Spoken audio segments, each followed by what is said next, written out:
बिस्मिल्लाहिर्रहमानिर्रहीम अस्सलाम वालेकुम वरहमतुल्लाहि वबरकातुहू। अल्लाहुम्मा सल्लि अला मुहम्मद व आले मुहम्मद रब्बि इश्रह ली सदरी वयस्सिर ली अमरी वहलुल उक़दतम मिन लिसानी यफ़क़हू क़ौली। आमीन। ख़वातीन हज़रात, आप देख रहे हैं कुतुब ऑनलाइन और मैं हूँ बिलाल कुतुब और चिश्ती साहब आज हमारे साथ हैं। अस्सलाम वालेकुम चिश्ती साहब। क्योंकि जुमेरात और जुमे दोनों दिन जो होते हैं ये आपकी कॉल्स के लिए होते हैं, हम आपकी कॉल्स का इंतज़ार करते हैं। आपके मसाइल के ऊपर जो भी अल्लाह ताला ने तौफ़ीक दी अपने हस्ब तौफ़ीक राय भी देते हैं और चिश्ती साहब जैसी हस्तियों से वज़ाइफ भी आपको हदियतन पेश करते हैं। लेकिन एक बात जो है वो कह दूँ पहले कि इससे पहले कि कॉलर मुझे सैलाब जो है ज़ाहिर है उसने तकरीबन 60-70% पाकिस्तान को चीदा अर्बन एरियाज़ के बाकी सब को उसने डुबो के रखा हुआ है। तो बहुत से लोग जो हैं वो जब भी कोई मुसीबत आती है ना, ये मैं पिछले 20 साल की बात कर रहा हूँ, कोई ख़ास इस दफ़ा की बात नहीं कर रहा। लोग अपने क्या कहना चाहिए साइंसदान जो है ना उनके अंदर से छोटे छोटे जो है ना वो बाहर निकल के ना तो वो नए नए तरीके ईजाद करते हैं कि किस तरह से अपने आप को प्रमोट किया जाए अंडर द अम्ब्रेला ऑफ के हम दूसरों की हेल्प कर रहे हैं। ये बात तो सच है ना। बेशक। तो आज मुझे एक नया तजर्बा इत्तफाक हुआ। हालांकि मैं अपने आप को इस मामले में ना बड़ा ही ज़्यादा ना तजर्बाकार समझता था कि इन चीज़ों को अरेंज करना ये करना, लेकिन उनका जनाब आईडी कार्ड्स इकट्ठे करके दें ताकि हम उन लोगों को वो जो फ़ोन के ज़रिए पैसे भिजवाते हैं वो किया जाए। तो वो मैंने एक अच्छे जानने वाले दोस्त से पता किया, उसको कार्ड्स भेजे कि यार ये इस तरह से करना है। तो उन्होंने कहा भाईजान पहली बात तो ये कि इसमें से 50% कार्ड जो है वो एक्सपायर्ड है। एक्सपायर आईडी कार्ड के ऊपर कभी भी ये ट्रांसफ़र ऑफ मनी नहीं हो सकता। दूसरा, अगर किसी ने अपने फ़ोन के ऊपर अकाउंट बनाया हुआ है तो उसकी नादरा वेरिफिकेशन होनी चाहिए, और फिर अगर उसके पास नादरा वेरिफिकेशन है तो उसने किसी सोर्स पे जाना है वो पैसे इकट्ठे करने के लिए। तो भाईजान ये कौन से लोग हैं जिनके पास वैलिड कार्ड होंगे, नादरा की वेरिफिकेशन होगी और सैलाब में उनके पास वो दुकान पे जाने की एक्सेस होगी जहाँ पे उनको आपके 500 रुपये मिल जाए।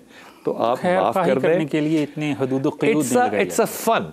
जो दोस्त इस तरह से सोचते हैं या सोच रहे हैं, मेरे ख्याल में थोड़ी सी इंसानियत करें और इस तरह से ना सोचें कि जब तक कि मेरे पास डेटा नहीं होगा, रिकॉर्ड नहीं होगा। आप दो काम गलत कर रहे हैं। एक तो आप तज़लील इंतहा की कर रहे हैं कि आप समझ रहे हैं कि जो शख्स पानी के अंदर घिरा हुआ है उसकी रसाई जो है वो नादरा तक है और कलेक्शन पॉइंट तक है। मतलब this is an insult to the intelligence. दूसरी, आप अपने पास डेटा रखना चाहते हैं कि आपका 100 रुपया किसके पास गया। मेरे ख्याल में ये आपका हक है, मैं ये नहीं कह रहा कि ये आपका हक नहीं, ये आपका हक है। लेकिन ये फ़ैसला करना भी तो आप ही का फ़र्ज़ है ना कि आप ये फ़ैसला करें कि मैं ये अल्लाह की खुशनुदी के लिए कर रहा हूँ या लोगों की खुशनुदी के लिए कर रहा हूँ। अगर तो लोगों की खुशनुदी या अपने डेटा बैंक को बढ़ाने के लिए कर रहे हैं तो आप इस तरह के कायम ज़रूर करें काम। लेकिन तजर्बे ने यह बताया है कि जिन लोगों के पास सप्लाई चेन है उनके अलावा सैलाब में जाके कोई किसी का बाल बीगा नहीं कर सकता। बहुत बड़ा मैकेनिज़्म चाहिए वहाँ तक जाने का। बहुत बड़े मैकेनिज़्म से मुराद बहुत बड़े ट्रक भी हो सकता है, हेलीकॉप्टर भी हो सकता है, बहुत बड़ी लोगों की टीम भी हो सकती है। ज़लज़ले की हेल्प करना, ज़लज़ले में और सैलाब में ज़मीन और आसमान का फ़र्क होता है, ये भी लोगों को नहीं इल्म होगा। ये सिर्फ लोग कंधे पे खाना उठा के लोगों को पहाड़ों पे चढ़ के नहीं दे रहे, ये ज़मीन पे है जहाँ पे लोगों ने लोगों को चीज़ें पहुँचानी, और वहाँ पे ना सड़क है, ना कोई कच्चा रास्ता है, ना लेना ना देना, बल्कि जो जगह है वो पानी से भरी हुई है। और पानी का प्रेशर जो होता है, मिसाल मैं दे रहा हूँ छोटी सी, ये जहन में रखिएगा। जब आप ये तस्वीरें देखते हैं और आप इस तरह की गुफ्तगू करते हैं तो मेरा दिल क्यों ना सड़े। अगर 6 से 9 इंच का पानी और वो बह रहा है तो आप उसमें से अपनी डोमेस्टिक कारें जितनी भी पब्लिकली आप अपने शहर में चलाते हैं, आप इनको 90% रिस्क में से गुजारेंगे अगर आप इसमें से गुजारेंगे। और अगर पानी 1 फुट तक का है, 1 फुट सिर्फ इतना होता है, 1 फुट तक का है, तो वो जो आपकी करोड़ और 1.25 करोड़ रुपए की और 3 करोड़ रुपए वाली गाड़ियाँ हैं ना, वो उसको बहा कर ले जाएगा। ये इतना प्रेशर होता है इस पानी का। और जिन जगहों पे लोगों को ये हेल्प करने के लिए अल खिदमत टाइप या डॉक्टर साकिब की टीमें या रेड क्रॉस टाइप लोग जा रहे हैं, यहाँ पे पानी जो है वो 12-12, 14-14 फुट ऊंचा है। कई जगहों पे लोगों ने रातें जो है वो गुजारी हैं दरख्तों के ऊपर। ये जो है वो मुफ्ती ताहिर जो है वो हमें कल बता रहे थे। हुजूर अक़दस, इस वक्त जितने भी जैसे भी हालात हैं, आपके ख्याल में एक नेशनल रवैया क्या होना चाहिए था? नेशनल रवैया बिस्मिल्लाहिर्रहमानिर्रहीम के क़ाल नबी सल्लल्लाहु अलैहि वसल्लम खैरुन्नासी मन यनफ़उन्नास, कि बेहतरीन इंसान वो है जो दूसरों को नफ़ा पहुंचाता है। अब तो नफ़ा की बात ही नहीं रही, अब तो यह है कि किसी को एक नवाला पहुंच जाए, वो भी एक जिहाद है। इस जिहाद पे बात करता हूँ। अनम आपसे बात कर लूँ। अनम अस्सलाम वालेकुम बेटा।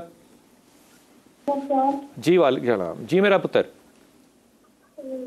सर मेरा सवाल है कि मेरा रिश्ता आया हुआ है, मैंने पता करवाना था कि वो मेरे लिए कैसा है। तो रिश्ता आना अनम खुशी की बात है ना, हैप्पी हैप्पी होते हैं ना जी।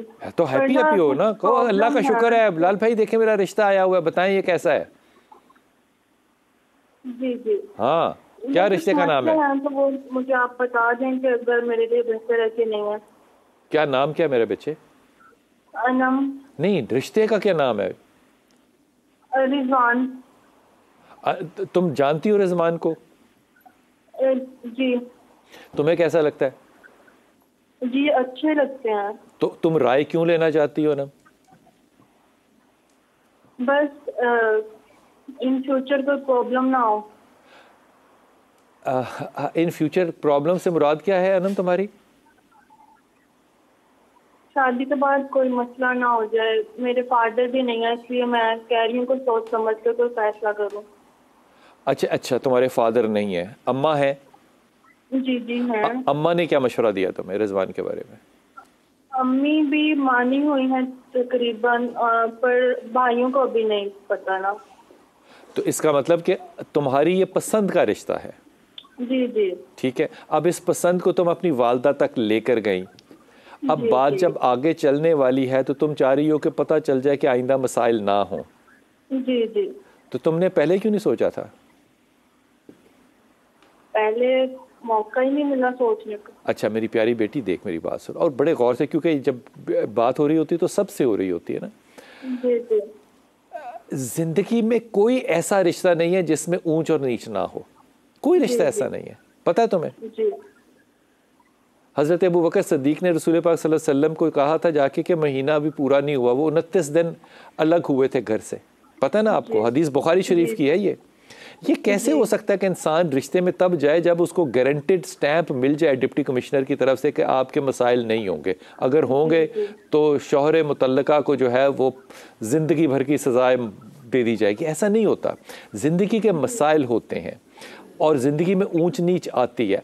अगर मैं आपसे पूछूं ये बात रिजवान का अब्बू बन के कि अनम तुम रिजवान की ज़िंदगी में क्या कंट्रीब्यूट कर सकोगी, तो तुम्हारे पास क्या जवाब होगा? अच्छी रहने की कोशिश करूंगी। नहीं नहीं, नीयत की बात नहीं कर रहा, क्या कंट्रीब्यूट कर सकती हो? तुम्हारे पास जवाब नहीं है ना इस बात का? नहीं। इसलिए देखो, चीज़ों को नरम रखते हैं, इतना फैसला कुन हमला नहीं करते किसी पे भी कि गारंटी मिले, गारंटी नहीं मिल सकती है। रिजवान अच्छा आदमी है, इसका जवाब है हाँ बहुत अच्छा आदमी है। क्या वो तुमसे बेहतर है? मैं मजाज की बात कर रहा हूँ। हाँ, तुमसे मजाज में तुमसे भी बेहतर है वो। क्या वो तुम्हारी सुनेगा? हाँ तुम्हारी सुनेगा। लेकिन अगर रिजवान मुझसे पूछे कि क्या अनम इंसाफ पसंद है, तो मैं कहूँगा नहीं। अब तुम बताओ। जी जी। इंसाफ पसंद नहीं हो ना तुम? जी नहीं। फिर ये बराबर करके देखते हैं मेरी प्यारी बच्ची। अगर वो प्रपोजल आता है तो तुम्हारी तो लॉटरी निकल आई मेरे बच्चे, तुम ज़रूर करो, अल्लाह ताला इसको नसीब करे। लेकिन ये बात जहन में रख के जाना कि ख़ानदान बनाने के लिए जाना है तुमने, ख़ानदान बनाने के लिए जाना है, जोड़ के रखने के लिए जाना है, जोड़ के रखने के लिए। अगर तमाम खुसूसियात कुरान की आयत को भी मैं अलग कर दूँ ना, तो अम्मा आयशा के किरदार पे सबसे बड़ी जो मुझे क्या कहना चाहिए, माओं के ऊपर तो वैसे फ़ख्र ही होता है। उम्मे सलमा ने कहा था कि ये उम्र में छोटी है लेकिन ये रिश्तों को जोड़ के रखती है। वो बकरी वाली बात कि बकरी आटा खा जाती है लेकिन रिश्ते जोड़ के रखती है। ये सुन्नत जो है ना, ये हमारी बेटियों को अम्मा आयशा की अडॉप्ट करनी चाहिए कि रिश्तों को जोड़ने वाले रखें। रिश्तों में पढ़ने से पहले ये सोच लो कि मैंने रिश्तों को कैसे बना के रखना है। लाहौल की तस्बीह लाहौल वला कुव्वत इल्ला बिल्लाह की और आयत करीमा पढ़ती रहना, ताकि अल्लाह साहिब औलाद भी जल्दी करे और मजाज में भी बेहतरी लाए इंशाअल्लाह ताला। जी अस्सलाम वालेकुम। जी साइमा बेटा। जी अस्सलाम वालेकुम। वालेकुम अस्सलाम। जी कुतुब साहब, मेरे दो मसले हैं। मेरी बच्ची की शादी है ना, जब से बस वो छोटे छोटे मसलों में बोलती है ये नहीं है वो नहीं है। मैंने कहा अगर जिठानी ने कुछ बोल दिया, शौहर ने बोल दिया तो आप बर्दाश्त करो। तो कुछ कभी कभी इतनी वो हो जाती है, बोलती है मैं तो मजबूरी में। मेरी प्यारी बहन, बेटी का नाम क्या है, दामाद का नाम क्या है? अच्छा, बताना जरूरी है? मेरे पास कोई इल्म गायब नहीं है। नहीं बताना चाहती? बस वो थोड़ा वो प्रोग्राम छोड़ दो छोड़ दो छोड़ दो छोड़ दो छोड़ दो। बेटी कहती है आके कि मेरे पास ये नहीं है और वो नहीं है।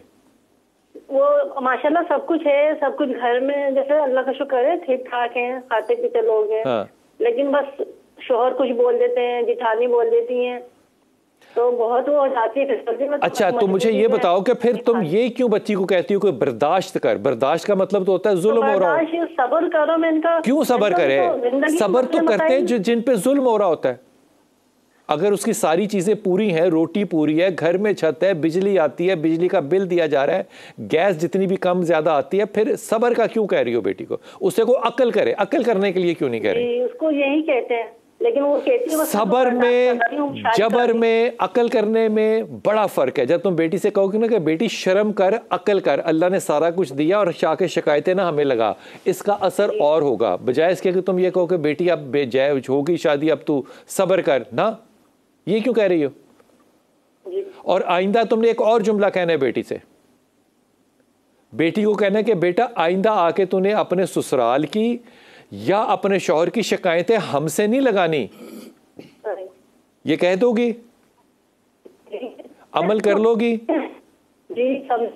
पक्का। सबर जबर की कोई बात नहीं है। उसे को अकल करे, अकल के नाखून ले। हाँ, ये जुमला है, अकल के नाखून ले और अपनी शिकायतें आके अपनी अम्मा से मत करे। ये आपको प्रमोट करोगी तो फिर बात नहीं बनेगी।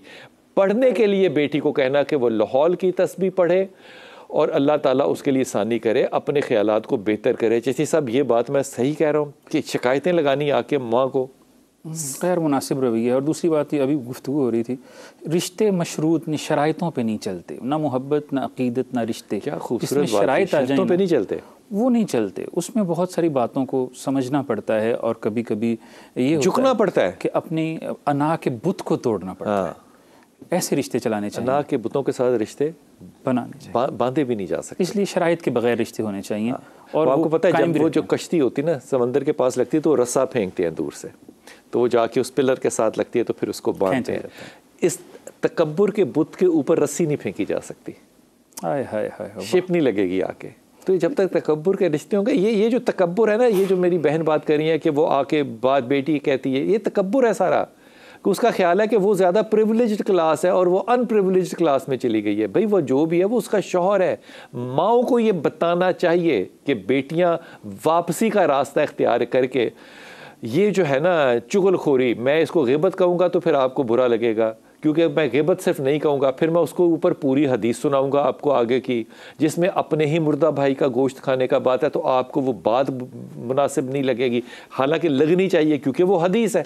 गिबतें क्यों सुनती हैं हमारी माएँ और बाप? कोई भी नहीं करना चाहिए, लेकिन ये जो खैर खा ऐसे होते हैं जो घरों को तोड़वा देते हैं, इसलिए ऐसे खैर खाहों से बचना चाहिए। क्या गहरी बात की है। कुछ खैर खा ऐसे होते हैं जो घरों को तोड़वा देते हैं। इसके ऊपर मैं कहने लगा था कुछ प्रोफेशनल बाबे भी ऐसे होते हैं, प्रोफेशनल बाबे भी ऐसे होते हैं, खैर खा भी होते हैं। नहीं तो ऐसा होना अभी रिसेंटली लोगों की जिंदगियों के फैसले वो मौलवी कर रहे हैं जो इस्तिखारे करते हैं। ठीक है, हाय हाय, इसमें बात करता हूँ आके। जी अस्सलाम वालेकुम, अच्छी बात की यार। जी शमीम। अस्सलाम वालेकुम। वालेकुम अस्सलाम मेरी बेटी, क्या हाल है? अल्लाह का शुक्र है, बड़ी मुश्किल से आपकी कॉल मिली है। हुक्म। मेरी एक बेटी है सबा। समा? हाँ जी सबा। तो सबा है ना, शोहर का नाम है उमैर। अच्छा अच्छा, 4 साल हो गए इसकी शादी को, इसके 2 बच्चे भी हो गए हैं माशाल्लाह। इसके 2 बच्चे हो गए, मगर वो मारता और निकाल देता है, मारता और निकाल देता है। बताइए क्या करूँ, मशवरा दीजिए कुछ। अच्छा ये मुझे बताओ शमीम, वो जब मारता और निकाल देता है तो फिर ये वापस कैसे जाती है? 2 बच्चे कैसे हो गए? वापस मैं भेज देती हूँ, मैं बड़ी कोशिश करती हूँ। वो मारता और निकालता क्यों है, किस बात पे? कभी पूछा बेटी से? पता नहीं कहता, मैं इसको पसंद नहीं करता, इसको आप ले जाए। आप लोग तो बेवकूफ हैं कि मैं इतनी दफा इसको निकाला मारा पीटा है, तो आप लोग क्यों नहीं लेके जाते हैं? और सबा ने कभी अमार से ये पूछा नहीं है कि आप मुझे क्यों पसंद नहीं करते, किस वजह से नहीं पसंद करते? मैंने यही कहा है कि ना बस मैं नहीं पसंद करता हूँ।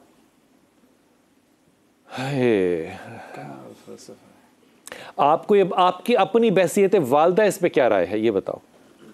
जी मेरी तो राय यही है कि अल्लाह उसका घर बसाए, 2 बच्चे हैं इसकी।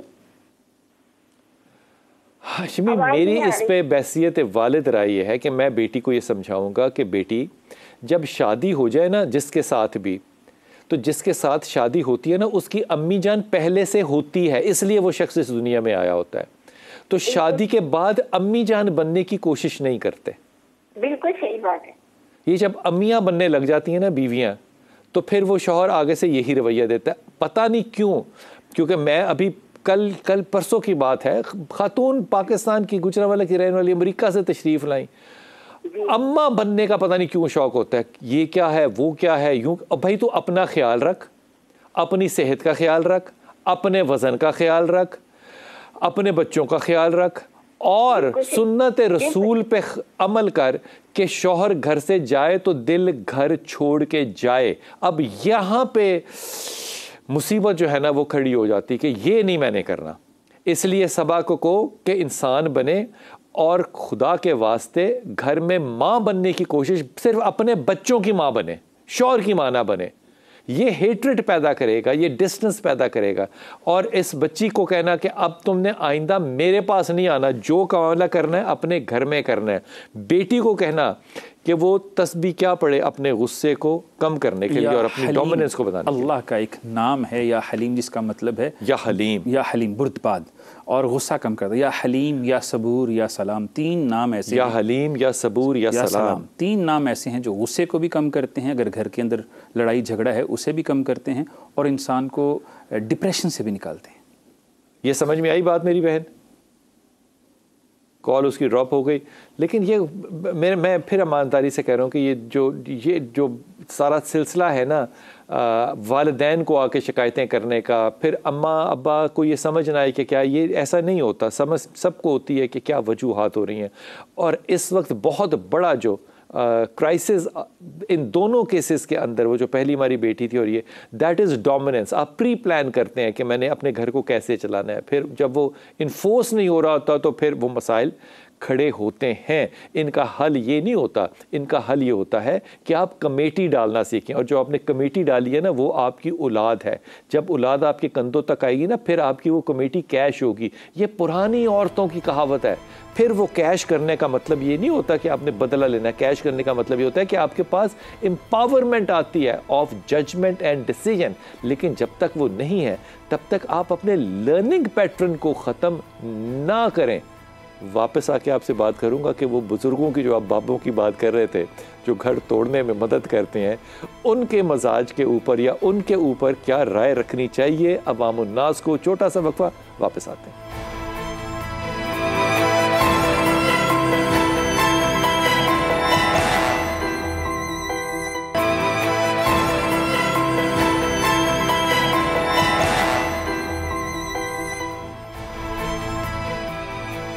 बिस्मिल्लाहिर्रहमानिर्रहीम। जनाब, सबसे पहला सवाल तो ये पैदा होता है कि जब कोई मुसीबत में हो तो एक मुसलमान मुश्किल में है, चलें छोड़ दें, एक मुसलमान भी मुश्किल में नहीं है, ये भी छोड़ दें, एक इंसान मुश्किल में है। अगर एक इंसान मुश्किल में है चिश्ती साहब, तो एक मुसलमान का क्या किरदार है कि वो क्या करे?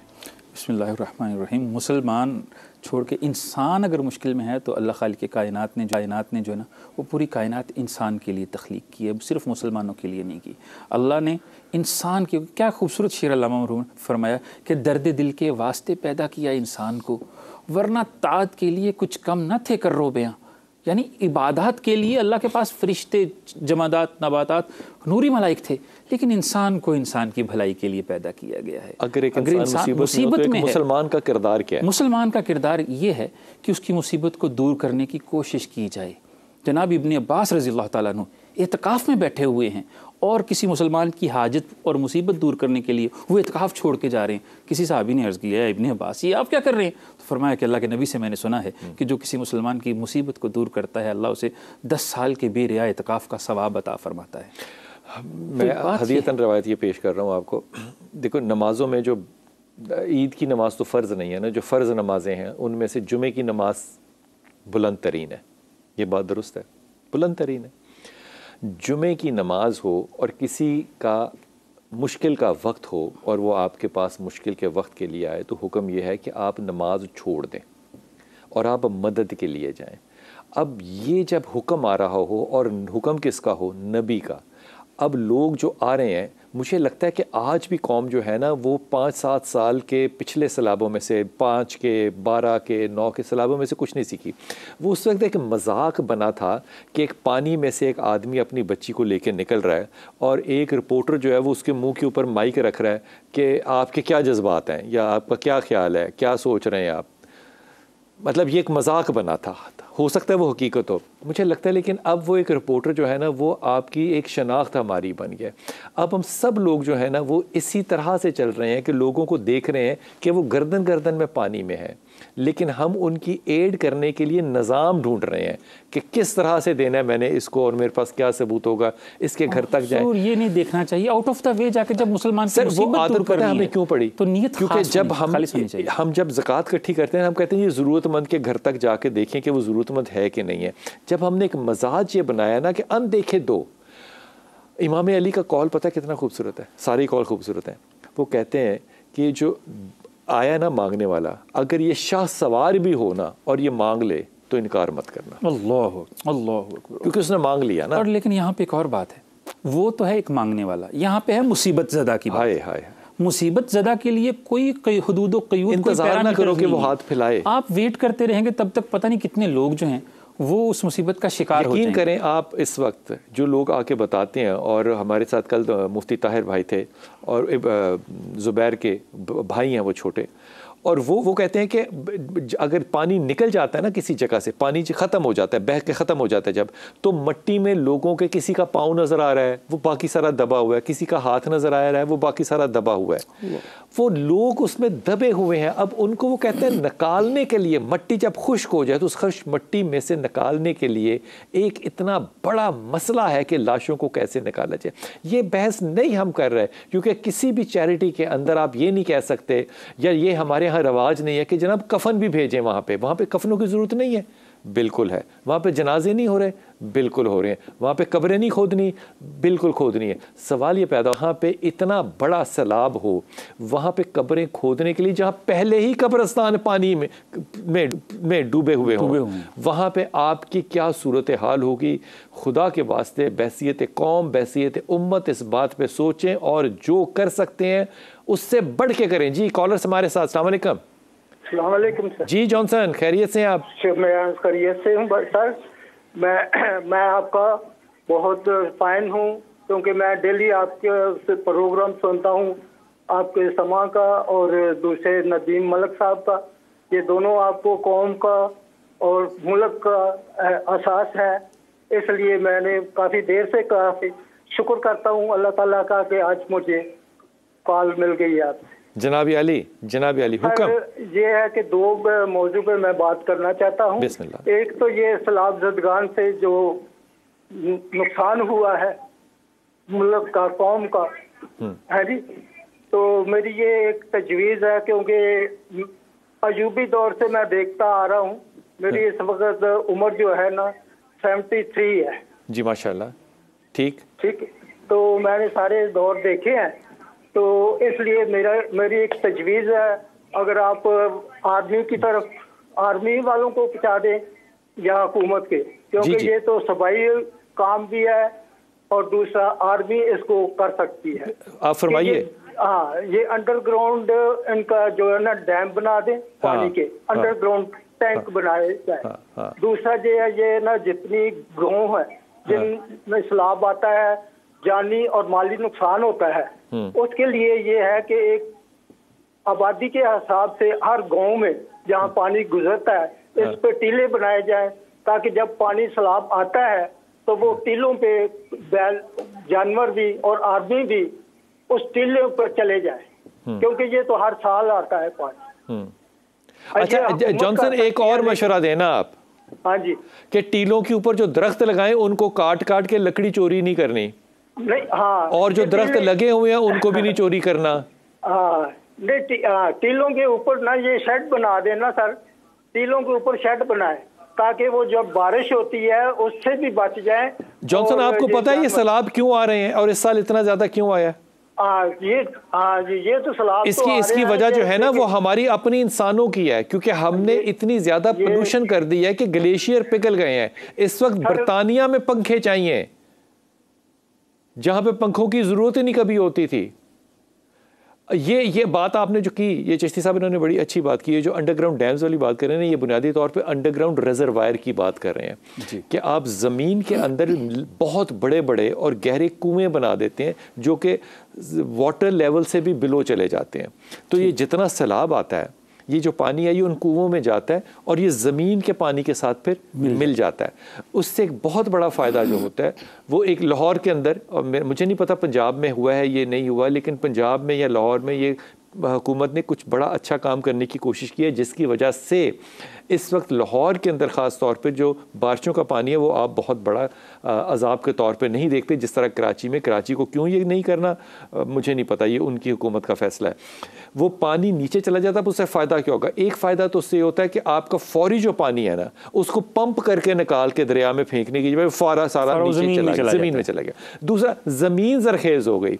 तीसरा ये कि अब आपको याद है हम जब छोटे थे तो हम थोड़ा सा खोदते थे ना नीचे पंप लगाने के लिए, हैंड पंप, तो पानी निकल आता। वाटर लेवल प्योर था और ऊंचा था। अब वही वाटर लेवल बहुत नीचे जा चुका है। इस वक्त लाहौर का जो पानी पीने के काबिल है, जो कि वासा वगैरह जो ट्यूबवेल वो 600 फुट निकालते हैं। हम अपने बचपन में 40 फुट पे ड्रिंकिंग वाटर पंप घरों में लगाया करते थे, वो 600 फुट पे अब ड्रिंकिंग वाटर किया है। इसका मतलब ये हुआ कि आपका जो पानी का इस्तेमाल है और वाटर टेबल को बढ़ाने के जो आपके इंतजाम थे वो ख़त्म हो गए, क्योंकि रावी ख़त्म हो गया, पीछे उन्होंने डैम बना लिया, आपने नहीं बनाए। डैम बनाना ज़रूरी है, बहुत ज़रूरी है, लेकिन फ्लड्स को डैम कभी नहीं रोकते, ये जहन में रखिएगा। जहाँ भी डैम भर जाता है डैम के स्पिलवेज को खोल दिया जाता है। ये जो अंडरग्राउंड वाला मामला है इसके ऊपर सोचना पड़ेगा, डैम्स और बनाने पड़ेंगे, बिल्कुल सोचना पड़ेगा। ये जो मेरा भाई जॉनसन जो है ये मसला दे रहे हैं कि आप ऊंची जगह बना दें, वो ऊंची जगह ज़रूर बना दें, लेकिन जिस मुल्क में, ये कल हमें दोस्त बता रहे थे, उन्होंने कहा कि जो तो बड़े डैम बनाए हुए हैं ना वापडा वगैरह ने, वो तो खड़े हैं, जो छोटे डैम थे ना वो टूट गए। तो मैंने उनको फ़ोन करके पूछा, मैंने कहा छोटे डैम टूट कैसे गए? उन्होंने कहा जी छोटे डैम टूट गए ये तो अलग बात है, अगर पानी का स्पिलवे की चौड़ाई 100 फुट है, मिसाल दे रहा हूँ, ये तो डैम 50 फुट का बना हुआ था, तो डैम बनता या ना बनता उससे कोई फ़र्क ही नहीं पड़ता, लेकिन उस 50 फुट में से कितने लोगों ने अपना रिस्क कमाया। मैं रिश्वत नहीं कह रहा, हम नहीं कह सकते, इसीलिए तो हम जो है जिस मुल्क में 1 किलो दूध खालिश नहीं मिलता वो लोग दुनिया को तबलीग करने जाते हैं कि जनाब हमारे जैसे हो जाएं। कितना शर्मिंदा कर रहा है मुझे चिश्ती कि हमारे जैसे हो जाएं जनाब। क्या बात यार, कैसे ही कह रहे हो, जहाँ 1 किलो दूध जो है वो खालिश नहीं मिलता, यहाँ से हम लोग दुनिया को तबलीग करने जाते हैं कि हम जैसे हो जाएं। ये भी एक सानिया है, तो लोगों का भला करना चाहिए, हम जैसे हो जाएं, तो ऐसे नहीं, भला करना चाहिए। देखना चाहिए कि ये मशरूत नहीं, अल्लाह की मोहब्बत में बंदों को इस वक्त दें, आउट ऑफ द वे जाके दें। ये ना देखें आपका दिया हुआ 100 में से 90% भी पहुंच गया तो आपकी आकबत संवर गई है। अल्लाह ताला आपको खुश रखे, अल्लाह ताला रखे। हुजूर अक़दस, ये बात मजाक की नहीं है, मैं बात को थोड़ा सा अपने लफ्ज़ों से जोड़ के इसको ज़रूर कह रहा हूँ कि वो बाहर की दुनिया में तबलीग करते हुए जब अंग्रेज़ों की बारी आई तो मैं बड़े जय्यद आलिम की बात कर रहा हूँ, उनसे जब कहा कि ये लोग कलमा पढ़ लें तो फिर किसी ने सवाल उन्हीं से पूछा, उन्होंने कहा फिर हम आप जैसे तो नहीं हो जाएंगे। मैं शर्मिंदगी को अभी तक भूला नहीं हूँ इसकी।